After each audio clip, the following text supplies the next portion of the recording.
Esta é uma questão de estática que caiu no Enem de 2012, que também envolve a representação de forças e, por esta razão, está aqui no mesmo bloco de dinâmica.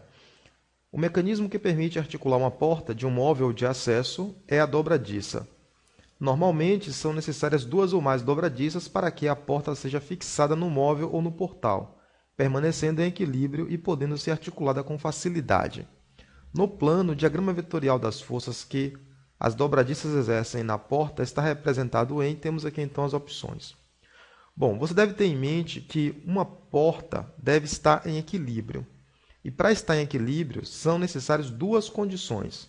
A força resultante que age sobre a porta deve ser igual a zero, e o momento resultante, ou torque resultante das forças, deve ser igual a zero. Ou seja, a porta não deve transladar, que é se sair de um lugar para o outro, e nem deve rotacionar. Sempre que existe a porta, nós podemos representar no meio da porta uma força para baixo que representa a força-peso. Esta força-peso agindo sozinha levaria a porta para baixo. Como a porta está presa em dois eixos, a porta também tenderia a girar. As forças aplicadas pela dobradiça devem tender a, primeiro, tornar a força resultante zero, portanto, deve ter componente vertical.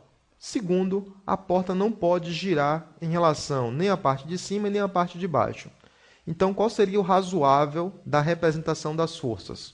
Bom, nas duas dobradiças, deve ter pelo menos uma componente da força agindo para cima. Então, se existe o peso agindo para baixo, a gente tem que ter uma componente da força agindo para cima e outra componente agindo para cima.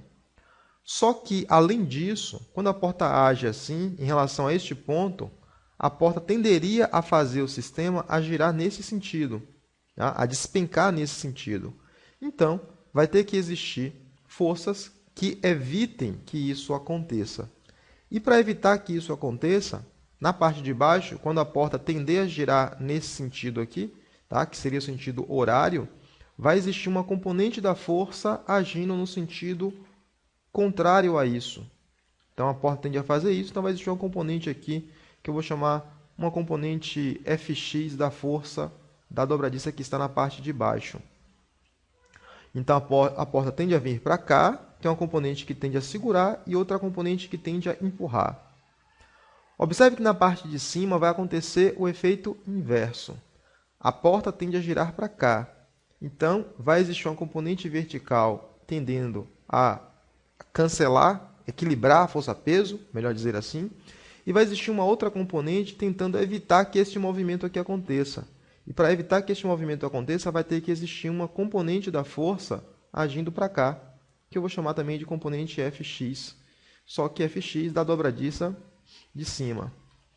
Então, na dobradiça de cima, tem que existir duas componentes da força, uma agindo para cima e outra tendendo a segurar a porta para que ela não gire. O resultado, então, é que nós teremos uma força resultante dessas duas componentes que vai agir nessa direção. A componente vertical com a componente horizontal vai dar uma força resultante assim, na dobradiça de cima. Enquanto se a gente fizer a mesma coisa, a resultante na dobradiça de baixo, a gente vai encontrar uma resultante assim.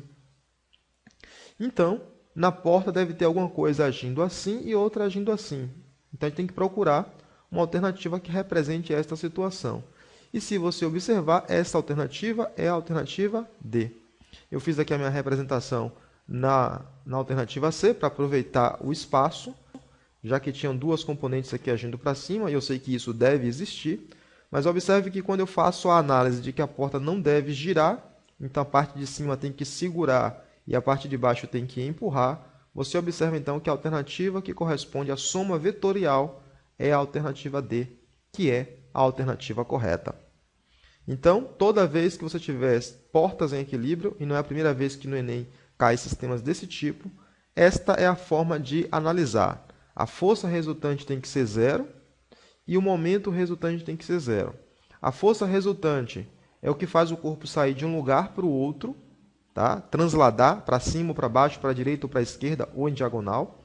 E o momento é o equivalente de produzir rotação. O momento é a grandeza física responsável por produzir rotação. E se um sistema está em equilíbrio, a força resultante tem que ser igual a zero e o momento resultante tem que ser igual a zero. Não pode transladar e não pode girar.